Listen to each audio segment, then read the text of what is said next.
ಇದಕ್ಕೆ ಇಷ್ಟು ಚೆನ್ನಾಗಿ ಸುರಿತಾ ಇದೆಯೇ? ಸ್ವಲ್ಪ ಅನಿಸ್ತಾ ಇದೆ ಅಷ್ಟೇ ನಿನಗೆ. ಎಣ್ಣೆ ಎಲ್ಲ ಡ್ರೈ ಮಾಡು. ಎಣ್ಣೆ ತಿರ್ಗ ತರ್ಸಕ್ಕಾಗಲ್ಲ ನಾನು.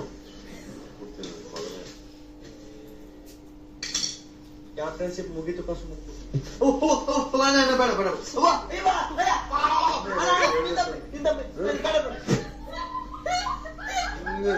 ಬಂದು ಹಿಂಸೆ ಕೊಡ್ತಾ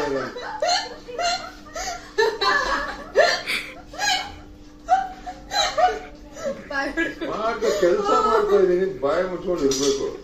ವಯಸ್ ಕ್ಯಾಪ್ಟನ್ ಮಾತಾಡ್ತೀನಿ ಮಾಡೋದು ನಿನ್ ಕೆಲಸ. ಎಲ್ಲ ಸುರಿತಾವ್ ಅವಾಗಿಂದ ಅರ್ಧ ಲೀಟರ್ ಖಾಲಿ ಮಾಡೋಣ. 30 ಚಪಾತಿ ಅಂತೆ. ಕಾಲ್ ಸ್ಪೂನ್ ಅದು ಬೇಕೇ ಬೇಕು, ಇಲ್ಲಾಂದ್ರೆ ಮಾಡಕ್ಕಾಗಲ್ಲ ಚಪಾತಿ. ನಂಗೆ ಗೊತ್ತಿಲ್ವಲ್ಲ. ನೀನು ಪೂರಿ ಮಾಡ್ತಾ ಇದೀಯಾ? ಇಟ್ಕೊಡು, ಹಾಟ್ ಬಾಕ್ಸ್ ಇಲ್ಲ, ಏನ್ ಮಾಡೋದು? ಅದಕ್ಕೆ ಅಡ್ಜಸ್ಟ್ ಮಾಡಿ ಹಾಕು. ಅದು